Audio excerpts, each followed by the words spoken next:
आज आपकी और एमक्यूएम की मुलाकात के बाद पीपल्स पार्टी ने तंज किया है कि आपका और एमक्यूएम का पुराना इत्तेहाद है और आप दोनों का पीर भाई एक है। तो अब आप समझते हैं कि पीर भाई का इशारा किस तरफ करना चाहती है पीपल्स पार्टी?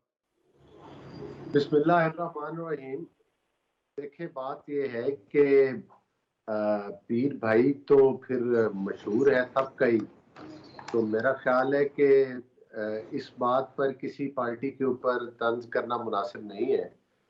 और जाहिर है कि पॉलिटिकल पार्टीज हैं और तमाम पॉलिटिकल पार्टीज को आपस में गुफ्त शनीद के, रवाबित के, इलेक्शन की प्लानिंग के हकूक हासिल हैं।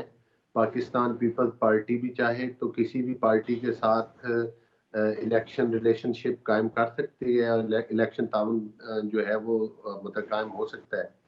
आपको पता है कि सिंध में और बिलखसूस कराची में जो है वो एमक्यूएम का भी वोट बैंक है। कराची से शहबाज शरीफ साहब ने जब इलेक्शन कॉन्टेस्ट किया, वाडा साहब मुकाबले में थे, उस वक्त उनको वोट चोरी करके हराया गया था। ये वो हकायक हैं जिसको जो किसी से भी ढके छुपे हुए नहीं है। तो जाहिर है कि अगर पीएमएलएन का और एमपीएम का वोट बैंक मिलता है तो वो कराची में एक अच्छा कॉम्बिनेशन बनेगा इलेक्शन के लिए। तो जाहिर है कि पीपल्स पार्टी का होम ग्राउंड है सिंध।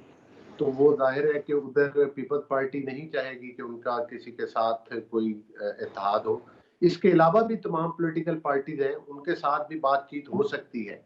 तो चूंकि हम तमाम पॉलिटिकल पार्टीज अलग इलेक्शन मैनिफेस्टोज रखती हैं और एक दूसरे के मद्दे मुकाबले इलेक्शन में कॉन्टेस्ट होते हैं।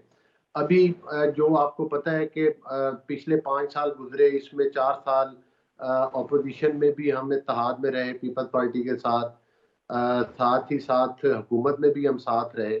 लेकिन इलेक्शन का मौसम ऐसा मौसम होता है कि जिसमें आपको पता है कि अमीर के जिसमें जो है वो तमाम पार्टीज इलेक्शन मोड में आती हैं, तो फिर एक दूसरे पर तनकीद भी होती है, इलेक्शन की तैयारियां भी होती हैं। उसके बाद फिर जब इलेक्शन के नतायज आएंगे तो फिर अगला मरला शुरू होगा। तो मैं समझता हूँ कि ये खुशाइंद है अगर एमक्यूएम के साथ राब्ता हुआ है पीएमएलएन का। अच्छी बात है, आपने एमक्यूएम के साथ हाथ मिलाया और आप सिंध में जाके सियासत करना चाहते हैं, लेकिन आपका ट्रैक रिकॉर्ड मैं सामने रखना चाहूंगा, सियासी ट्रैक रिकॉर्ड या इंतखाबी ट्रैक रिकॉर्ड। 2008 में नून लीग ने सिंध से कौमी असम्बली की कोई सीट हासिल नहीं की। 2013 में आपकी कौमी असम्बली की सिंध से सिर्फ एक सीट थी और 2018 में भी आप सिंध से कौमी असम्बली की कोई सीट हासिल नहीं कर सके। तो इंतखाबी ट्रैक रिकॉर्ड तो आपका सिंध में ये है। अब आप एमक्यूएम के साथ इत्तेहाद करें या जीडीए के साथ इत्तेहाद करें तो आप कितनी बड़ी कामयाबी हासिल कर सकते हैं सिंध से?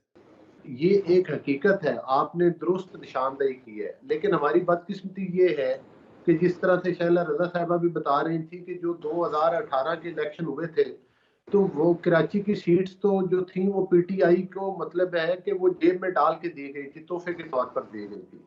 और जिस तरह से दी गई थी वो ढकी छुपी नहीं, जिसमें के शहबाज शरीफ साहब की भी सीट जो थी वो भी हराई गई थी। सिंध में हमारी पार्टी का वोट बैंक है, लोग चाहते हैं। लेकिन मैं समझता हूँ कि इसमें हमारी पार्टी का भी थोड़ा सा ये है कि इस सूबे की तरफ हम उस तरह से तवज्जो नहीं दे पाए जिस तरह से हमें देनी चाहिए।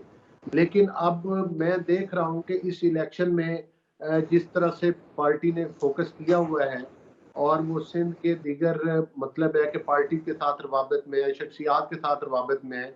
तो इस दफा नून लीग के कैंडिडेट जो है वो सिंध के मुख्तलिफ हलकों से आपको ज्यादा नजर आएंगे और इंशाल्लाह हम तवक्को करते हैं कि इस इलेक्शन में हम सिंध से भी अच्छी सीट्स लेंगे। लेकिन आप देखें, ये तो इलेक्शन में फैसला होगा कि पीपल्स पार्टी कितनी सीट्स लेती है, पीएमएलएन कितनी सीट्स लेती है, एमक्यूएम और दीगर पार्टी किस तरफ जाती हैं।